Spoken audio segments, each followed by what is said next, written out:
Well, Jamie Fiore Higgins, welcome to An Open Book. I read your book over the weekend. I'm going to hold the book up. It's the Bully Market: My Story of Money, Misogyny at Goldman Sachs. I got to tell you, I admire you for writing the book because this had to be a difficult thing to write. You and I both know I'm an alumnus of Goldman. Goldman is everywhere. We just talked a little bit about that in the green room. And you know that there's some rough alpha male nonsense that goes on Wall Street. So let's get right into it. What inspired you to tell the story? I left Goldman with zero intention to write a book. And what inspired me was I had this amazing opportunity to spend time with my kids, which I had never really had a chance before. And people would ask me why I left work at 40. Usually you don't see people who kind of leave at the height of their career. And I would just tell them little anecdotes. And don't get me wrong, at the time I knew the experiences were kind of inappropriate, but seeing someone outside of Goldman react to what was happening with me made me see it in a whole new light. And not only was I a victim of this kind of toxic workplace, but then I really perpetuated it too. I didn't help other people where I could have. And so for me, writing the book is to really shine light on what powerful organizations do to people. And I wanted people to understand that not only can people be victims, but they also could be perpetrators. And, I definitely know that in the height of the Me Too movement, I was part of some women's Me Too stories, and I'm not proud of that. But I felt like it was really important to talk about all sides of the story to really shine light on how money, power can affect people. See, you write about it in the book, so I want you to elaborate it. When you say that you were part of other people's Me Too stories, go a little deeper. What does that mean? Yeah. So in a lot of ways, and I loved it, I was a mentor to these women, especially as I grew up in the organization. I started right out of undergrad. I got married. I had kids. I was kind of the poster child for the Goldman Sachs working woman, even before I made managing director. And so women would flock to me. How do you do it? How do you manage it? And I reveled in that role. I loved it. But then what would start happening is women would come to me with real problems, who made them feel uncomfortable, who harassed them sexually, the woman who turned down someone's advances and then all of a sudden her book of business suffered. And so I would help them and I would try to navigate it as best I could. And then when I would go to bat for them with management, I was told time and time again, listen, you can go to HR on their behalf, but you're going to pay the price for that. So at the end of the day, I helped them to a point. And then when push came to shove and it was between my career, their career, I chose my career. So I didn't help them. Okay. It's very revealing and it's very honest. And I appreciate you saying all that. But you also said something in the green room that I want to go back to. Yeah. You said, I'm surprised that you invited me on. So tell our viewers and listeners why you're surprised that I invited you on to talk about Bully Market. So my setting was Goldman Sachs, though I've gotten feedback from hundreds of people that they recognize their story in different firms and different industries. But I'm not a fool. Goldman Sachs is everywhere. The governor of my state is from Goldman Sachs. Goldman Sachs is in DC. Goldman Sachs is in Hollywood. Goldman Sachs is everywhere. So although I feel like I wrote a well-written and revealing book, I feel like I know a lot of people aren't taking the opportunity to talk about my story and have me on because of fear of repercussions from Goldman Sachs. It's just a fact. You're breaking the bro code inside of Goldman Sachs by talking about this. Yeah. A result of which you're fearful of repercussions, but also people in the media would be fearful of repercussions given the power that Goldman has, right? Yeah. To be clear, I'm not afraid of Goldman Sachs anymore. Like, that's done. I spent 20 years of my life in fear of what the mothership thought of me. I don't care anymore about that. What I'm observing is how many other people in this world are still fearful of Goldman Sachs.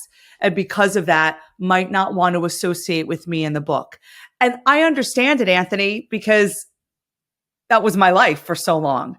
But I found it interesting that so many different people in different aspects. I mean, I worked for Goldman, so there's no surprise that I was fearful of them. But it's amazing to me to see how, people who, oh my gosh, so-and-so would love your book, Jamie. Oh, but you know what? A C-suite executive from Goldman spoke at the annual conference. I don't think they're going to have me on. I don't think they're going to showcase my story. Right. No, listen, I get it. I mean, I worked there. When I got there in 1989, I was a rite of passage for me. I was a blue collar Italian from Long Island. I was wearing polyester, 100% polyester suit when I was being interviewed. My mother thought that was like the greatest outfit I could have ever had on. And one of the partners there told me I was dressed like a moron and go get some clothing at Brooks Brothers before he invited me down to the callback interview. This was up at Harvard Law School 33 years ago. When I got to Goldman, eventually got the job, there was one woman partner. One of the Italian partners said to me, and this is an exact quote, I'll never forget it. He said, "Hey, you'll never be partner here." And it was an Italian guy. I said, "Why is that?" He says, "Well, there are 5 Italian partners here. One of us is going to have to die to make you a partner. Okay, it's not, and that's not going to happen. So you should go enjoy this for a few years and go on and build your own business." The firm was buttoned up and super conservative. I don't remember the harassment, though. I'm just being honest about that, only because in my area, it wasn't happening. I'm not saying it wasn't happening in other areas. It's a big and I'm firm. not saying It's a big firm. Yeah, and I'm not saying it's not proliferated, but this is the thing. Like when I talk to people, like I don't know if you know Shelley Zalis, but you should definitely get to know her. She is part of the Female Quotient about creating more equal, fairer work settings, things like that. I think you should talk to her because I think that you could be a voice for reason, how corporations should be thinking about these things, and here's the irony, okay? And of course, I could never be the CEO of Goldman Sachs for so many varying reasons. But if I read that book and I was the CEO of Goldman Sachs, I would be inviting you in and I would be sitting down with you and my executive management team. And I would be like, "Okay, Jamie, help me figure out what we're doing wrong here so that we can change the culture and make the culture better."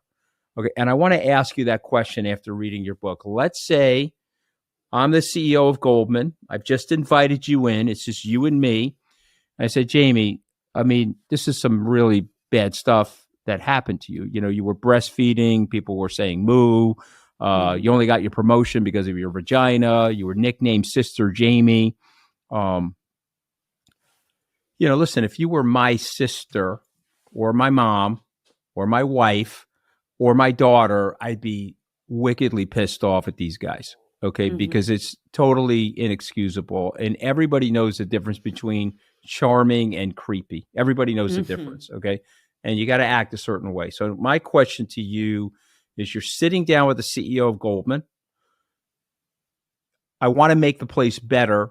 What do I do? Have tangible action points to all the things they say in the press releases and the employee handbook. Meaning, the lactation rooms are amazing. Everyone's afraid to use them, right? They hire 50% women at the analyst level, but less than, 18% are partner. So to me, I think you have to marry the goals with actionable steps. So for example, I know my business was the way it was because it was profitable. Market share was huge. Profit margins were huge. It was kind of a set it and forget it. So no one really paid attention. The C-suite didn't walk the floors. So to me, why don't you have people, if you're so, if it's so important at Goldman, they have the people surveys because they want to make sure people are happy and all this stuff. That's great. That checks the box. How about having people walk the floors and really see what's going on? right? You care about diversity. That's great. Have the diversity goals at the hiring level. What about having a diversity goal at the partner and managing director level? There's never been anything concrete at that level. So they bring them in, great, but then they don't stay. Why aren't we looking into why they're not staying? I left Goldman Sachs. I didn't even have an exit interview after 18 years. So to me, I think there's very specific things. Also, HR.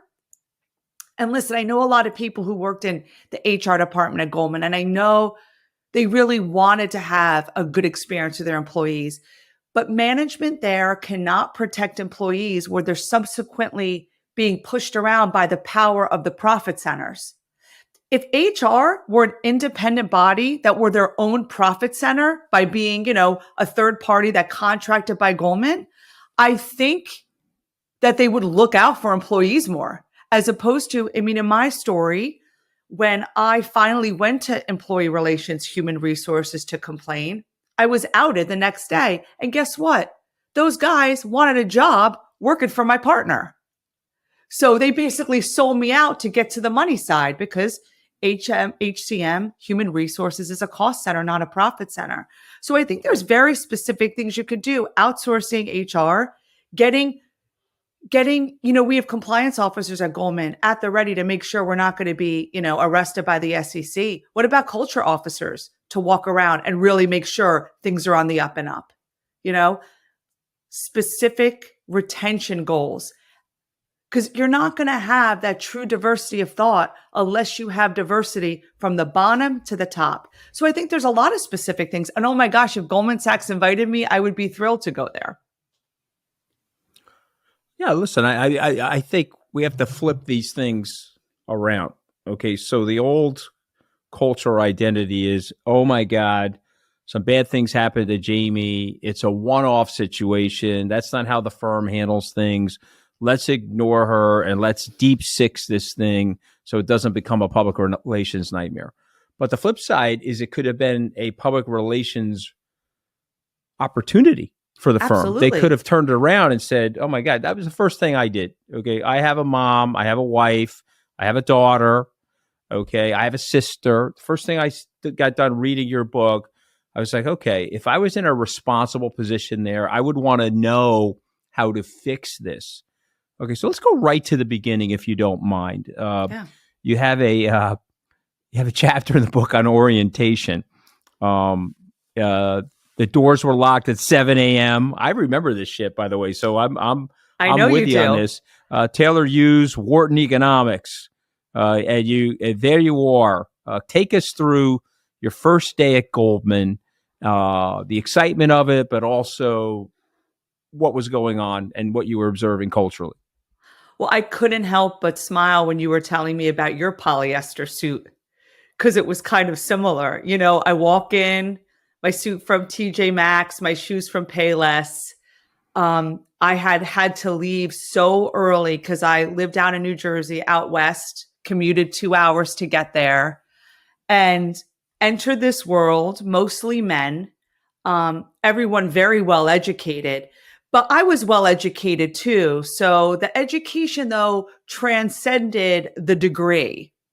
It was like this awareness of a different culture that I hadn't been a part of. So, those first couple weeks, oh my gosh, doors locked at 7. So a very punitive environment, right? And I'll never forget, that first day, the banging on the door from the poor guys who were late. Super late nights, projects, and then booze cruises and spa days, and, getting home at 2 a.m. and getting up at 4 a.m. to do it again. But what I also noticed was that so many people from Goldman were part of this culture of affluence I wasn't familiar with, kind of growing up working class in New Jersey. They just kind of seemed to know how to interact with the partners, how to talk to them. The country clubs, the Broadway shows, that kind of like laissez-faire attitude. And so I felt so fortunate to kind of get this job after 40 interviews. But, from a Sesame Street, one of these things is not like the other. That's what I felt. I was like, wait, something's off here. And not only just because I was a woman, because I just felt like I didn't grow up with the money that they had.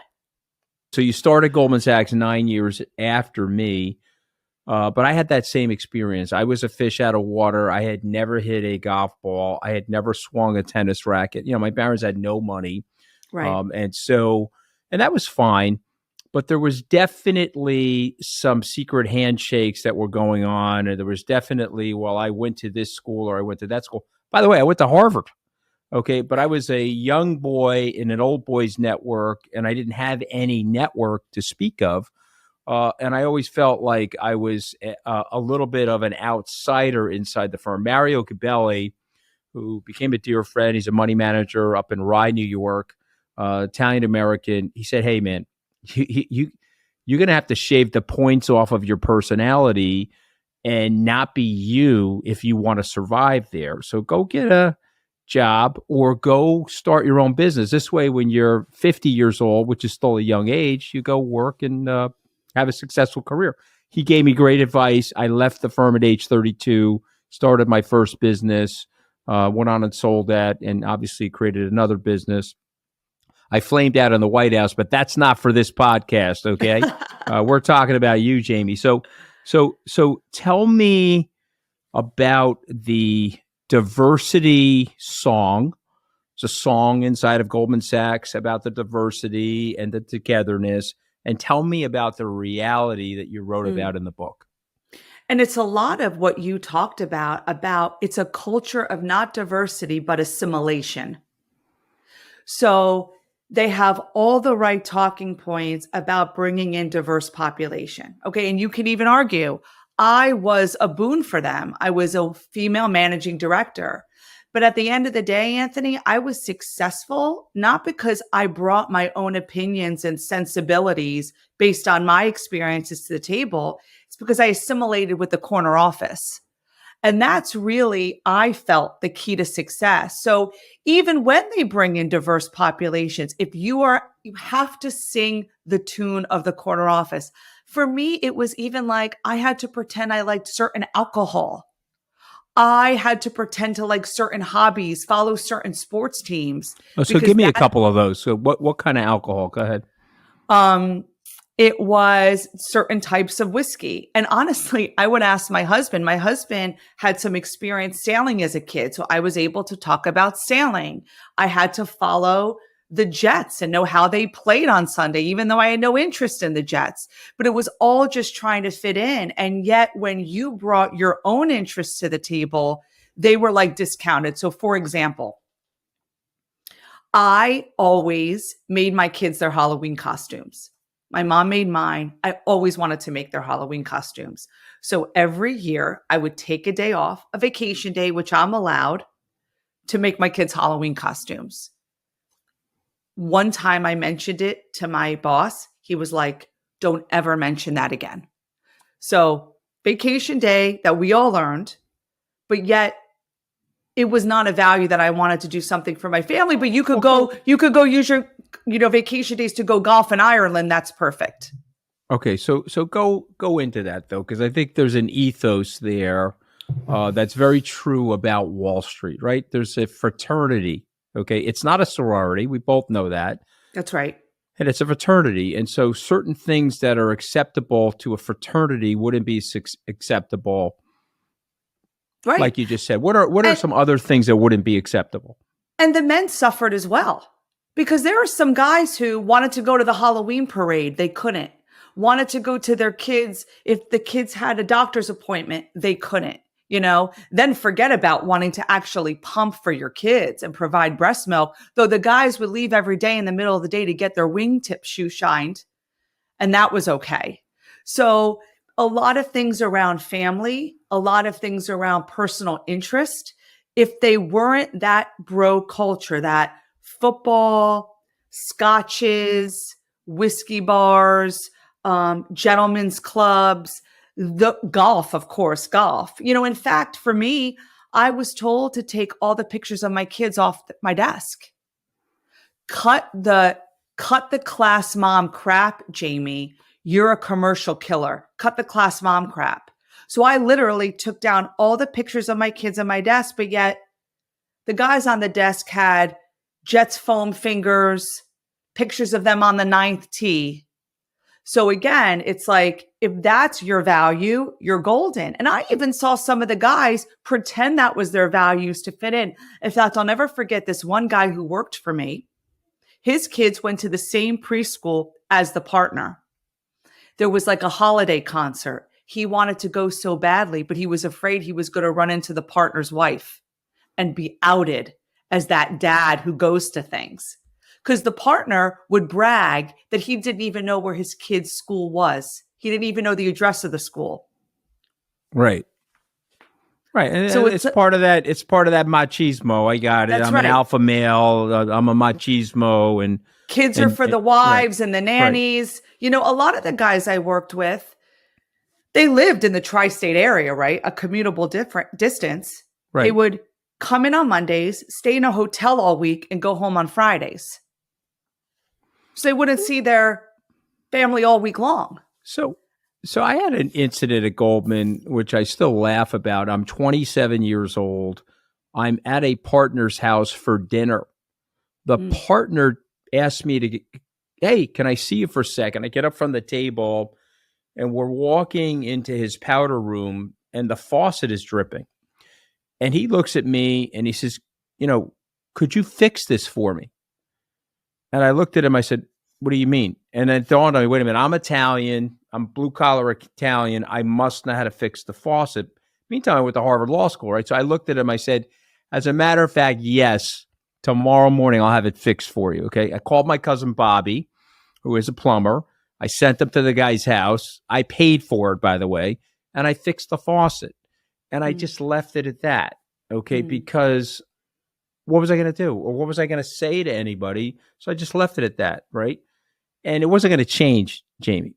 So what do you say to the women or the guys that are wagging a finger at you? They're saying, oh, she outed us and that makes her a pariah. And these other women are much smarter than her. They're going to make a lot more money than her because they didn't out us and they're towing the line. And there's women all over the firm that are doing what you wrote about in the book, where a woman comes to them and they say, hey, don't do that. You're going to get yourself in trouble. Or don't say that about that partner. That's going to cost your career.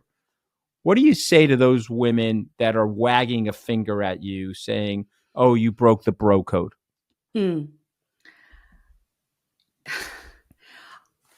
It's ironic because I've heard from hundreds of women, many at Goldman, saying, thanks for speaking for me because I can't.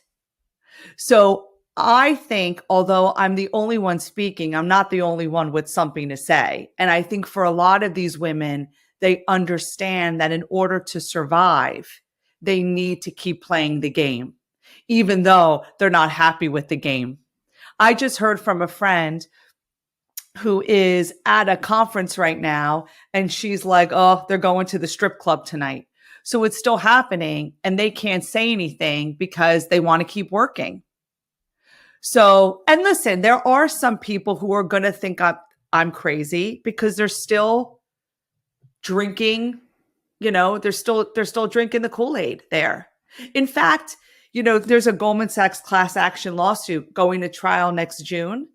When it first started, I was still at Goldman. I thought they were crazy because when you're in the thick of it, you don't want to see the truth, because to see the truth is to accept what you are doing and what you are tolerating. And that's scary. And people don't want to see that. So for the people who think I'm crazy, I view them with some tenderness because I know they're stuck in it and I know they can't get out. And I'm just so grateful I did. And that I have the clarity of mind now. I'm no longer being Jedi mind tricked by Goldman Sachs, that I could just be honest about everything. I mean, it's incredibly powerful, and it's very well said. Do you think the book will change anything? I think things are changing. So I've been doing a lot of book clubs with my book. I had a woman in my book club. She worked at KPM. She worked at Kidder Peabody in the 80s. You should have heard her stories. So I think every generation, things are getting better. Do I think my book is going to change it 180? No. I mean, hey, if Goldman Sachs invited me in, maybe it would. But I think it's having people think about things. I've heard from a lot of men who are currently on Wall Street. One said to me, you know, Jamie, I don't think I am contributing directly to a toxic environment, but I don't think I'm looking up enough. And he called it the power of saying, knock it off. And he's like, I'm going to say knock it off a lot more. And you know what, Anthony? If some of the guys who really were so difficult with me, maybe if someone had told them to knock it off 20 years ago, their behavior would have been tapered down. Yeah. So I do think there are some changes that can be made. But some of that is they're repressed assholes, right? I mean, you do know that, right? I mean, they probably, forgive me for being so vulgar, but they probably had no action in high school, okay? And they were these nerds. And what ends up happening is now they got some power and they got some money and they're going to do a big flex on somebody because they're an attractive woman. 100%. Do I have that wrong? I mean, because that's no. I used to look at these guys and there's no way this guy got any action in school because look at the way he's acting now, Yeah, there's definitely some people who you can tell are intoxicated with the power that they have because clearly they didn't have that type of autonomy in their childhood or their young adulthood. And listen, I'm not saying for, the characters in my book that I talk about, did they read the book? Probably not. But I do feel like a lot of young people today want something different from their careers, even the guys too, And so do I think that my book is inspiring some conversation? Absolutely. I've had people reach out to me saying, you know what, who's head of DEI at a firm saying, wow, you know what, I think I have to pay attention a little more about what's going on the day-to-day in my businesses. So I'm hopeful that some people are inspired by some of the things I talk about in the epilogue and also just having a conversation about it. And if we bring light to these topics and talk about it and shift thinking, that's how you're going to see change. You got to shift some thinking first. I'm going to test something on you. I want you to respond. You didn't have an exit interview because they don't want to hear what you're going to say in that exit interview. And they don't want to be liable for what you're going to say in that interview. They got to record or write down notes of what you're saying. And so they want to have some level of plausible deniability. Do you think that that's true for most big corporations? Absolutely. Absolutely. And also too, if I had an exit interview, would I have let it rip? I don't know. What's the point then? It was too late. I had already tried. I had tried to use the Goldman Sachs system, right? I used employee relations. I used, human resources. I lodged complaints. They had said, oh, if you see something, say something. We want to know. But clearly, in my experience, they didn't. So yeah, I do think the exit interview is a bit smoke and mirrors. And probably most of the time, people aren't really honest because what's the upside for them? So I'm going to synthesize a few things at the same time because I'm drawing from a couple different chapters in the book. Okay. You were in the Goldman's Women's Network. You described that as being ferociously competitive among the women. Mm-hmm. You then became managing director. You described that as some of the men were pissed off at the fact that you had gotten it and they didn't. That was the vagina comment that you reference in the book. Take us through that odyssey. There you are. You're doing your job well. They're going to promote you. You got guys that resent you and you have women competing with you. It's funny. It reminds me of what you said about being the only Italian, and there's only so many of us. Goldman Sachs fosters this scarcity mindset amongst the women, kind of what you experience too. It's a zero-sum game. So it's like, if I'm winning, you have to lose, which I think is funny because all the men seem to be doing well all together, right? And so that's exactly right. So when I got the position, not only are you saying, okay, well, she got it to fill a quota, or she got it because she slept with someone. There is no appreciation or value that maybe I just got it because I deserved it. So you have that resentment from the men. And then amongst the women, it's I'll never forget at the Women's Network, all these women there, smart, successful women, partners, managing directors, up and coming VPs, they were all around the four guys in the room because there's this scarcity mindset that we cannot do well together.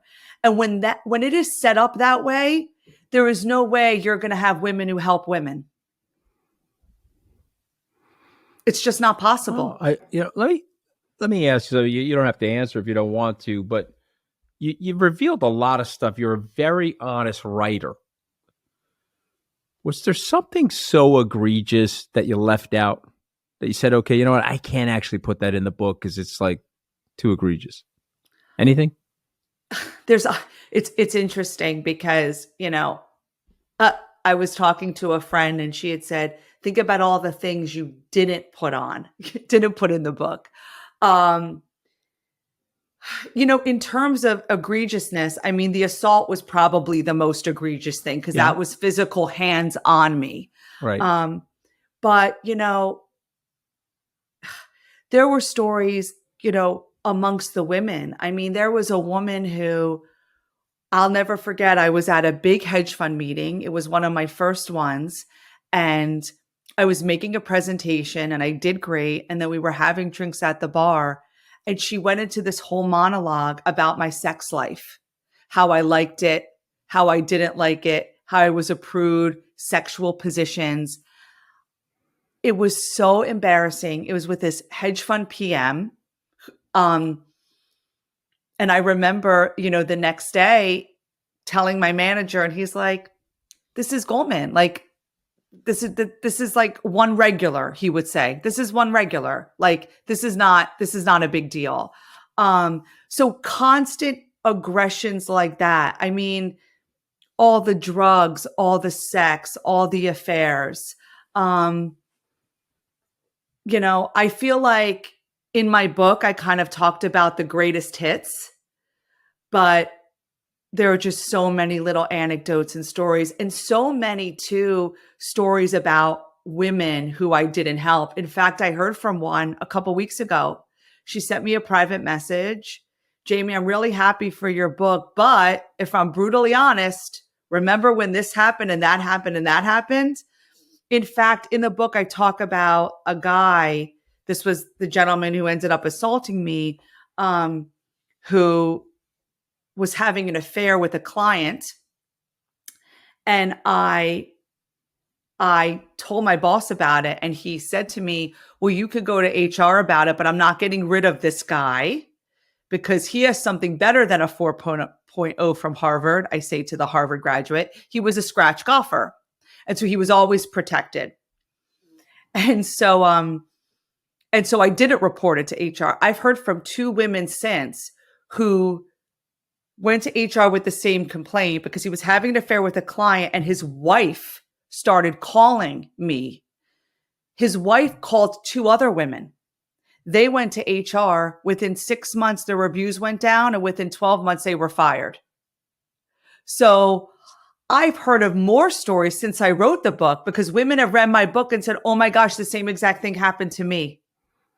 And I don't know why I got fired from Goldman. And this is now 10 years in the rearview mirror and they're still suffering from it. I just want to get it right. You said that it was the home of the most paranoid and insecure people, the Goldman Sachs partnership. Yep. What do you think he meant by that? I think that after 18 years, it just shows that the culture is such that they put you in a constant state of anxiety, that every day you have to do better than the day before. It's because you're constantly told you're nothing without Goldman. It's because you're constantly told that if you don't perform, there's a line of people around the door who are going to take your job. It's the way the compensation is structured. You're always working for that next bonus. The carrots are constantly dangled in front of you. And so in order to survive and thrive, you have to be willing to accept that kind of environment. And I think the only people who do are paranoid and insecure people. I certainly was. I felt like I hit the lottery with that job, coming from West New Jersey without connections, without money. My first year at Goldman, I made more than my parents after 40-year careers. Yeah. Well, that So was it's, me. My father was making $32,000 a year as a crane operator, so I had quadrupled that, my first yeah. year. And it's like and so you're feeling like you're not only working for yourself, but you're working for your family just to make them proud. I mean, that's all the sacrifices they made were for this opportunity. So for you to walk away from it, you're walking away from it for your siblings, for your parents, for your grandparents. And Right. so for me, I was that paranoid, insecure person. And that's how they like it because that's how There's a people conform. there's an expression. These British women, they were meeting their husband sailors at the port, and they were back from whatever their expeditions were. And it's a very famous British expression, where these guys are coming home. They had scurvy, their teeth were rotting, and they were coming home and they wanted to have sex with their wives. And the wives are looking at these guys saying, "Oh my God, these are like disgusting people." And there was an expression, lie still and think of England. Okay. And it's a very famous expression. You could go Mhm. Google it, lie still and think of England, meaning put up with it, for the Yeah. sake of the country. What would you say to somebody that said to you, well, you sort of broke the contract, and so therefore they're going to be reluctant now to hire more blue collar people like you or me, because you didn't lie still and play the game that they were expecting of you to play. What do you say to those people? Well, I mean, I did lie still for close to 20 years. Right. So, what would I mean, I have no intention to work on Wall Street again. Are you Right. suggesting that people won't take a chance on the Jamie Fiore of 2022 because of me? Though, well, no, yes, I am. I'm suggesting that. Okay. But what I was really suggesting, and again, I don't want to put words in your mouth, No, but what I no. was suggesting is I'm hoping that your book is a beacon for people. I'm hoping that your book is an icebreaker for people. And I'm hoping that the response would be, yeah, you know what? I took it for 20 years, but it was impossible to take it any longer. Moreover, I'm hoping that the book will provide an opportunity for people younger than me coming into these businesses not to ever have to take it. Yeah. And I'll give you an example. My gay friends, okay, tell me that their lives, I'm 58, their lives were brutal. Okay. Now there's a 28-year-old gay man, that actually works at Skybridge, and he feels like his life has been liberating Mm, because of all the work that got done, frankly, by an older generation of that's right. gay activists, whatever you want to call them, or gay honesty. How about honesty? So I guess that's where I'm going with this Well, is listen, my story is a cautionary tale, right? mhm. And so I'm hoping that I sacrificed who I was for what I did. I was never frivolous with my money, but I was frivolous with my time. I got that job at Goldman at 21. I left at 40. I'm writing this book because I don't want to be frivolous with my time anymore. It's well said. I want the young generation to not be frivolous with their time anymore. Now, going back to what we were talking earlier, is Goldman going to change? I don't know. But I want young people to demand more. And you know what, Anthony? There's a lot of different places to have a finance experience. If you're that passionate about finance, Goldman Sachs isn't the be all and end all. I want people to feel empowered to align with companies that not only do they feel passionate about what they're doing, but they can look themselves in the mirror while they're doing it and they feel good while they're doing it. See that is so well said, and that's what I thought. Like when they sort of they excised me from their kingdom when I made a few comments that they didn't like on television. I was like, Mhm. guys, that's silly. You should be coming to guys like me to help you improve your image. They should be coming to people like you to help them figure out this problem. But, Jamie, and I think you know this, okay, I'm friends with Gretchen Carlson. I'm a supporter of Gretchen's project, okay, with Julie. Um, this is going on everywhere. It's not just Goldman Sachs and it's not just Wall Street. This is a corporate contagion. This is going on everywhere because the structure of a corporation, weirdly, because of all the passive aggressive communication, allows for it. I can That's tell you right. this bullshit does not go on at Skybridge. Okay, I would end that bullshit in 30 seconds. That's Okay, and right. the fish stinks from the head down. Okay, the women in the firm get treated with respect. By the way, they get treated equally. So if they're not doing the job, I'm going to look at them and say, hey, you're not doing the job. I don't care what your sex organs are. You're not doing the job. Do the job.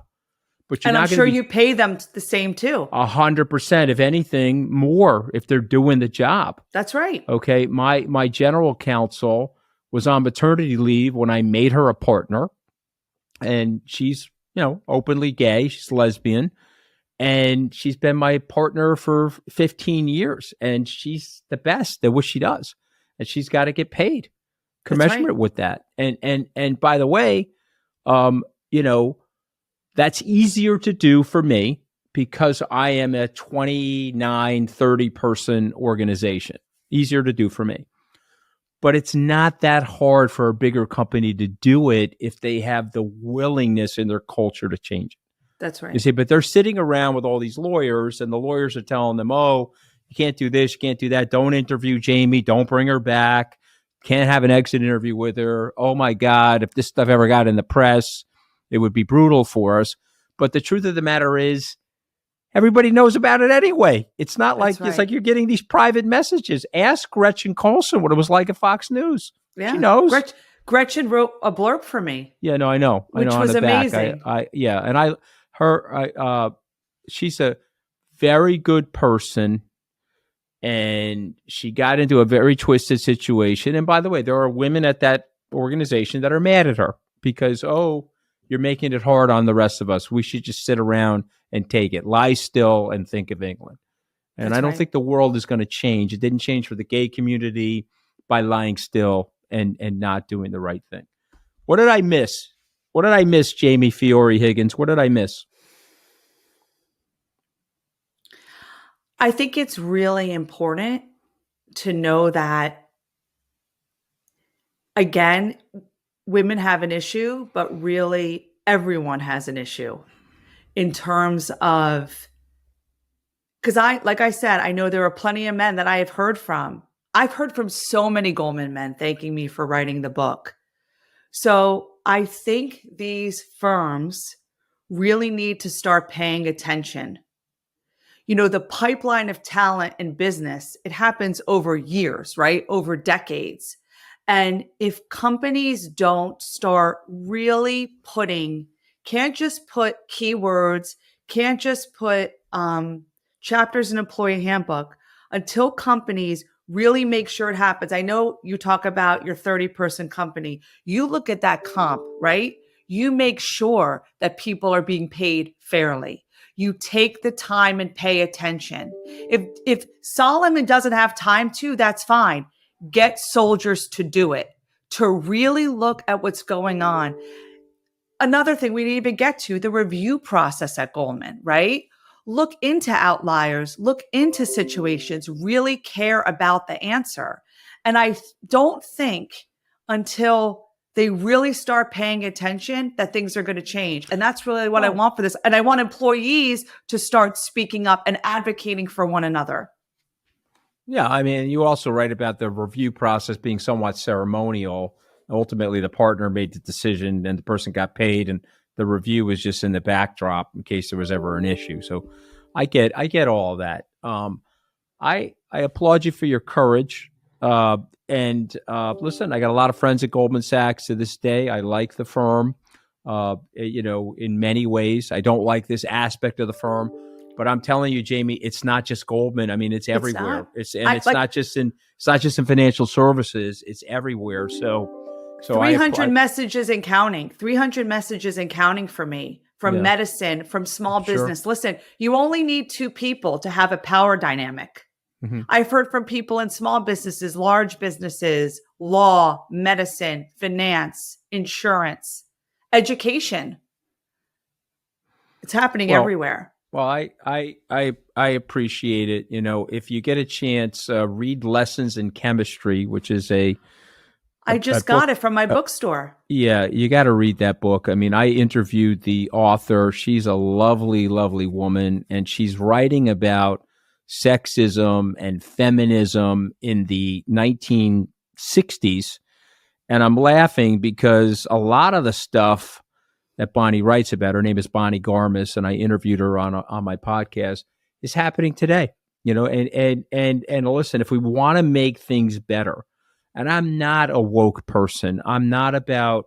I understand the difference between men and men and women should be able to have a discourse with each other, and we don't have to have sterility in our communications.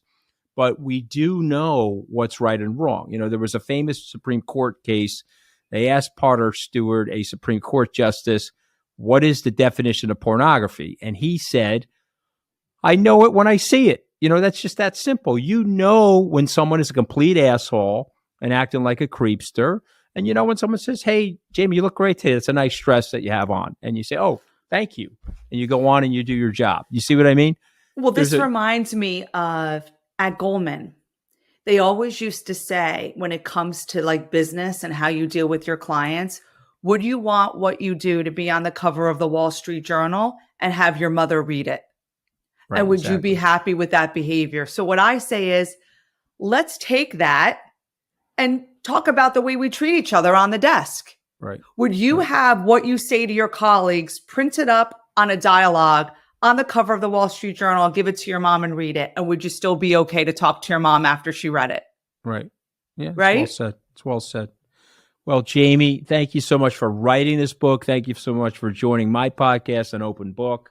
The title of the book is Bully Market, My Story of Money and Misogyny at Goldman Sachs. But it's a cautionary tale, but it's a story that's out there everywhere. It's very prevalent. And I appreciate you giving us your time today. And I appreciate you devoting some time to. Joining us now on Open Book is John Catsimatidis. He is a dear friend. He's the CEO of the Red Apple Group. He has one of the best rags to riches American dream stories in American history, frankly. And he wrote an amazing book, which I would recommend to everybody. And John, I'm just going to tell you, this is going to be the graduation book from me to high school and college graduates this year. I always pick out one book. The title of the book is How Far Do You Want to Go? Lessons from a Common Sense Billionaire. John, congratulations on the book. It's a Wall Street Journal bestseller. You've lived the American dream. Take us back to young John arriving from Greece and growing up in West Harlem. Wow. Well, let me tell you, we both grew up poor. My two grandfathers came to America in 1913, but leave that aside. My father came after World War II, and I was 6 months old. So you got to go to the White House. I can never go to the White House. Okay, I can't be president. Me and Schwarzenegger can't be president. But I grew up on West Harlem by City College, and I'm chairman of the Police Athletic League and take care of the kids of the inner city. And one of the things I want to do is I wrote the books for the kids of the inner city and to let them know that you can grow up on the poor side of town, but you can make it. And I think we're losing so many young kids. Our education system is in a crapper, and we got to save those kids because that's the future of America. And all those kids need somebody to have their arm around them. Like you said, they need to have hope. And we have to teach them, yes, have hope, but work hard, get a good education, keep your nose clean. And most of those people I understand the latest number is 70% are one-parent families. Yeah. And they come out of school, and what happens?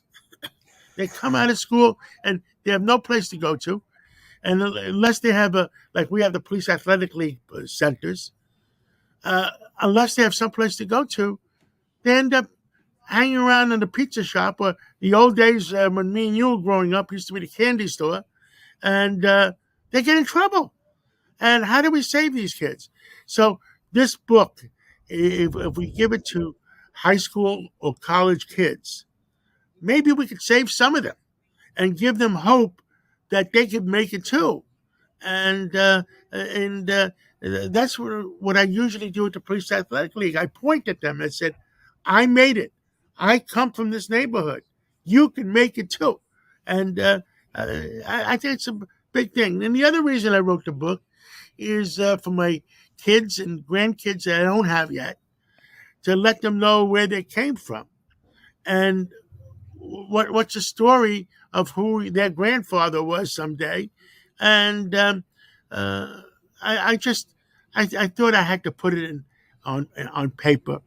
And look, right now our country is in dire situations. Our city, our state, and our country are in deep crap. And Well, the let Go ahead. me stop you there, though, because I get so many questions for you. But I'm going to ask you about the country right now, because we're contemporaries. We're both born in the baby boomer generation. I thought our generation was going to fix things and make things better. We've gone wild, our generation. We're tribal. We're attacking each other viciously. The George W. Bush term ended with $7 trillion of debt. Okay, that's only 15 years ago, John. We have $32 trillion of debt now. What are we doing wrong culturally? And how do we bring back that civic virtue and the civic unity that you love about America and I love about America? I think it happened in the last 10 years. It started, I believe, under President Obama. And what President Trump did not realize, and you were there a short period of time, was President Obama had put 2,000 of his people that are loyal to his way of life and what he wanted to do. And I have nothing against him, but the fact is he infiltrated every department where he had his own style of things. And I don't know where it's going, but right now our country is in trouble. Look what's happened with the Saudi Arabians. They don't trust President Biden. It's the first time in 50 years or 60 years that they don't trust an American president. And they're aligning themselves. China is creating a new axis of power. Russia, Saudi Arabia now, Turkey, India, Pakistan, Venezuela, Cuba. I mean, they're creating, like when we and you growing up watching James Bond movies, Spectra. I mean, the axis of evil. Well, right now they're lining up and choosing up sides, and looking at the problems they have in Israel. I think Republicans and Democrats have to sit down together and say enough is enough. Let's fight for our country. I don't know how they come up with some of the crap on the border is out of control. The fentanyl killing our kids is out of control. What say you? Well, I think it's I think of everything that you just said, but I also think that it has to do with the way we set up the electoral process. So not to bore you, because I want to make this about you, but we allowed for these people now to gerrymander their enemies out of their districts, a result of which you create radical fat tails on both sides of the party. We haven't had a constitutional amendment, John, of material constitutional amendments since 1965. We had one in 93, which was procedural, but look at the amendments, 27 amendments, 245-year-old country. you should have an amendment every 8 to 9 years to renew the voice of the American people. But we don't do that anymore. We have a problem with campaign finance. Absolutely do. We have to address it. We have a problem with gerrymandering. Are we in a real democracy if the candidates themselves are actually picking the people that are voting for them? And so this has distorted the system.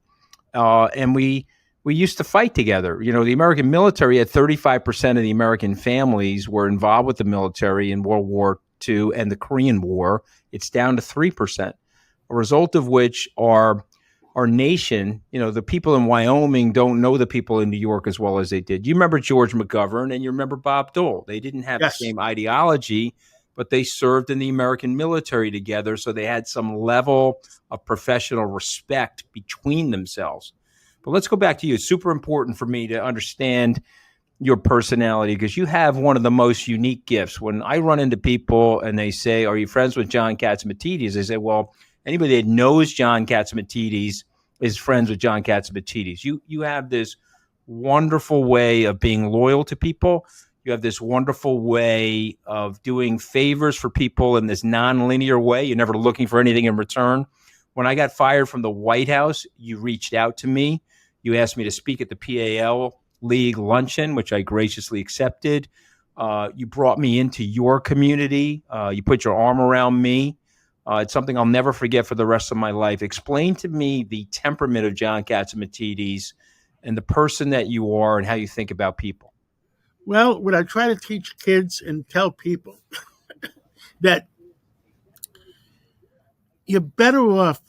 My job and my inner heart is to make friends every day and make new friends every day. Not like our mutual friend that makes new enemies every day. And he would be a terrific president if he didn't make new enemies every day. I mean, and I don't understand that. He's not, but John Trump is not a loyal guy. I mean, let's just be very clear. Yes. He's asymmetrically loyal. He'll run you over with a truck. Okay. He could care less about you or anybody in his field of vision. Anybody that worked for him that had their own dough, okay, or had their own career like a general, did not like working for him. They thought he was a jackass and had no executive management skills. I mean, this is the facts. And we both look. You realized it. It happened to you. It happened to me. I mean, in different ways. But I believe in making new friends every day. I believe that I love people. And one of the reasons my success when I got into the supermarket business and the food business, all my vendors, I wasn't financed by banks. I didn't have a banking background. I didn't have a manager, a business school degree. So I had to do it the hard way. Well, my vendors, the people, the ice cream guy, the milk guy, the grocery guy, they all fell in love with me. And I loved them to back. And guess what? They financed me. John wants to build a new store. Give him more credit. Let him build a new store. And by the age of 23, 24, I had 10 stores that they financed. And I was making $1 million a year. In those days, $1 million a year was a lot of money. And it's relationships, whether it's bankers, vendors, whatever, friends. People like people that they could love each other and have a good relationship with each other. They don't like arrogant son of a bitches. They don't like people that think they're God's gift to the world. And if the kids that read my book learn that by itself, then that's going to help them in life. And that's what it's all about. And so me and you, Mooch, we have a mission to help the next generation. Look, I love you. I mean, I love everything that you're saying. And I think I told you this years ago. You know, I started at a Key Food. The guy that owned the Key Food was a guy named Lou Campanelli. He was out here on Long Island.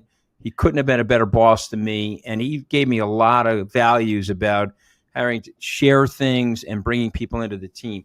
Let's talk about the Ferry Hawks for a second. What are the Ferry Hawks, and what's your involvement with them? My God, when I hit 70 years old, I wanted to have fun. It wasn't about buying companies to make money. It was about getting involved in companies to have a little bit of fun in life. And the first thing I did, I bought WABC Radio. Right. And what I just Congratulations wrote a on check, that. I just bought it. And believe me, I am having a lot of fun and getting the truth out. And getting the truth out is very important to me. I believe in Walter Cronkite. 92% of the American people loved Walter Cronkite. But when you tell the kids Walter Cronkite, they don't know who he is. Right, that's true. Now, the Ferry Hawks, if the New York Yankees called you up and said, we want you to be our partner, what would you say? I'm in. I would say I'm in. Right. So that's what I said. Right. The New York Yankees called me. They were starting a new quasi minor league team from the Atlantic League in Staten Island. And I became a partner. And I'm having a lot of fun. And we finished the first season. We were a little bit rusty. But for the second season, we are ready to play ball. And I hope you throw out the first pitch when we throw out. Anytime you invite me, I'll be there. And I've been working on my arm, by the way, because the Mets need a closer. So I've been working on my arm. Hopefully Steve Cohen will call me in. We can't get you to the Mets, but we can get you to we can get you to be a pitcher in Yankee Stadium. There you go. How about your ownership group? You got Colin Jost, Michael Che, Pete Davidson. They're all in your ownership group. Of course, Pete's from Staten Island. What do you think of these SNL celebs that are part of your ownership team? Well, there's two main owners right now. It's me. We own 42.5%. Right. And Eric Schiffler, who's a New Jersey guy, he owns 42.5%. The Yankees own 15%.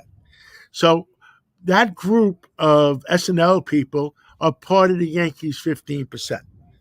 And they were there to help promote the Ferry Hawks. And I'm taking over marketing this season. I think the Ferry Hawk Stadium is a beautiful stadium. It's in Staten Island. You can take the ferry, the Staten Island ferry, and be right behind the stadium. And it costs you free from Manhattan to get to the stadium. It's a great stadium. The city just put in all brand new seats. We're gonna seats. I gotta get there. Of course, the Staten Island ferry is free. We got to get Michael Che, also from Staten Island, and Colin Jost, also from Staten Island, with Pete Davidson out to the stadium. I only have a couple more minutes with you, so I wanna play the game that I play with all of my authors. Okay, I'm going to give you 5 words, and I'd like you to react to them in a quick fire fashion. Okay, ready? Let's start with President Clinton. I love the guy. I think he was a common sense guy. I used to work for him, and he had common sense. And when I used to run those dinners for him in Washington, I had Democrats and Republicans. Both, nobody walked out of those dinners, 20 dinners, 25,000 apiece. Nobody walked out dissatisfied. They walked out loving the guy. That's the difference between him and others. Okay. Donald Trump. Smart guy, but personality-wise, he doesn't love people. He works hard. And he wants to do the right job. And I'll leave it at that. All right. Fair enough, because I know you still have a good relationship with him, as you should. But we know that there are some executive deficits there. Let's go with the word Democrats. Democrats. I was a Democrat under Bill Clinton.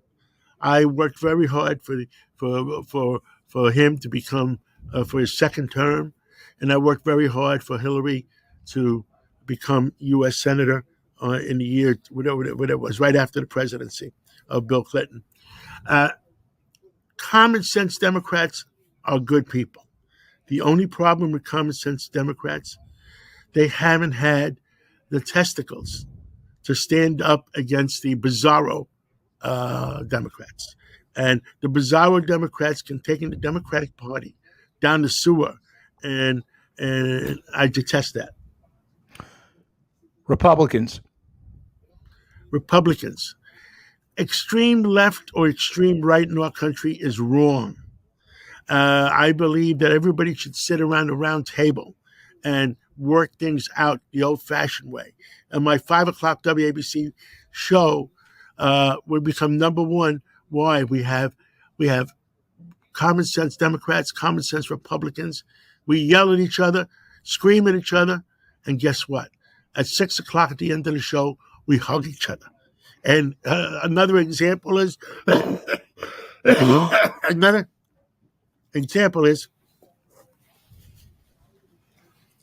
Bill Clinton and Newt Gingrich hate each other, but they sat down as Americans and made a deal.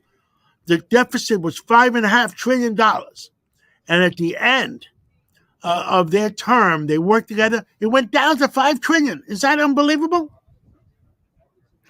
Yeah, no, listen, I tell people that all the time. We had a budget surplus in 2000, and the Congressional Budget Office had it targeted for a $5 trillion surplus. George Bush made a decision to go to war. I'm not saying that was a bad decision. We can debate it today. But at the time, it looked like it was an okay decision. But he didn't. He's the first U.S. president to go to war, John, without a tax increase. First U.S. president. Who were we talking about? The son? No, George W. The Son or the Holy Ghost? No, George W. Bush went to war. He cut taxes in March of 2001. Clinton told him not to cut the taxes. He won the election. He said to harvest the surplus, and he cut the taxes, and then he went to war. And instead of raising taxes going into the war, he left the taxes where they were. Anthony, George W. Bush was a loyal, patriotic, great American. No, I have a lot of respect for him. But I got a but. Is this my fifth question? You're welcome to have more. You're getting there. But he listened to his guys. Who was two main guys? Cheney and Rumsfeld. And they took him down the wrong road. And they took him down the wrong road, and it hurt America. We got rid of Saddam Hussein, which was the balance factor of keeping Iran in checks and balances. And remember one of the most honest presidents we had, Eisenhower. And what did he say when he's leaving office? Beware of what? Beware of the industrial military complex. Yes. Mm-hmm. And Cheney and Rumsfeld, all they wanted to do, they didn't care who died, they didn't care what they did, is make sure all their military companies were making a ton of money. But, use more missiles, use more bullets, use more of this. And I thought it was wrong. I believe if there's a peaceful solution, that it's better. So, last word of the 5 words.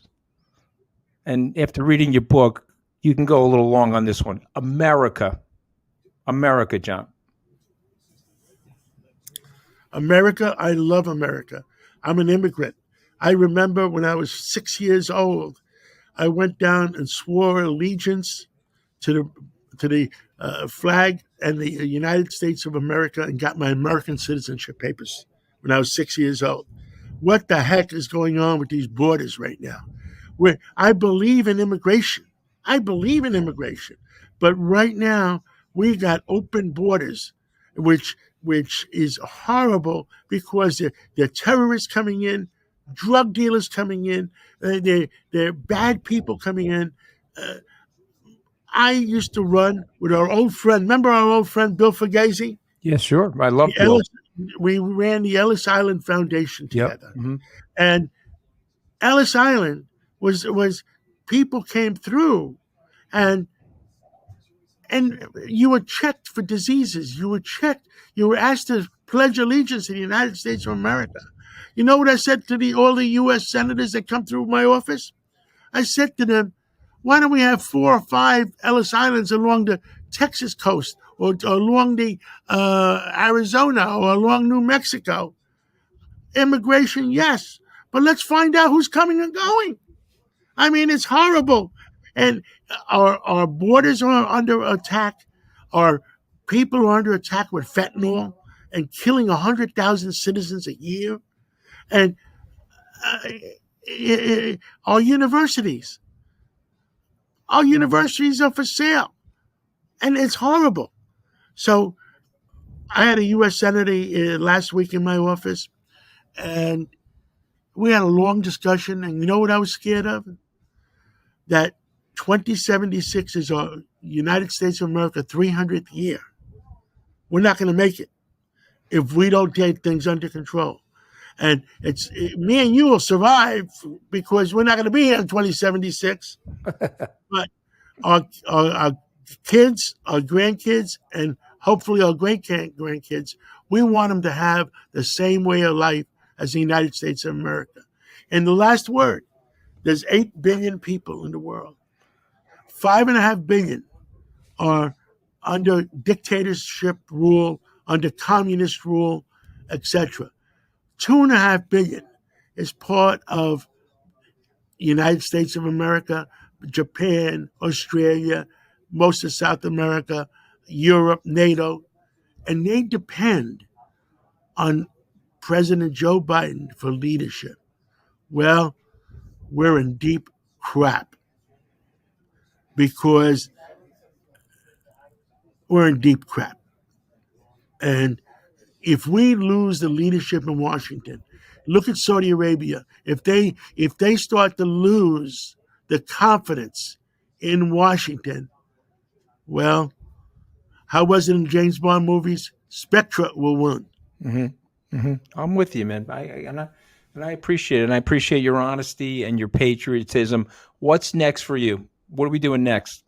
Well, you bought a sports team. You bought a radio station. What are we doing next? Maybe we should buy a movie studio. We'll make movies together. You want to do that? Yeah, why not? I gotta be in some of these movies. I still got my hair, Catsimatidis. I got most of my hair, but I'm short in the front. You know, the only you problem got a better barber. you want you and I to play mobsters, okay? I want to play moguls. I don't want to play mobsters. You know? All right, we'll make Wall Street 4. John, best-selling book. How far do you want to go? Lessons from a Common Sense Billionaire. It is a Wall Street Journal bestseller, and it is the open book graduation gift for this year. Thank you so much for being on, John. Thank you. We're in the Wall Street Journal in the top 10 right now. You know what I tell my friends? Buy it, give it to young people, give it to college people. Let them be a success too, like you and me. All right. God bless you, man.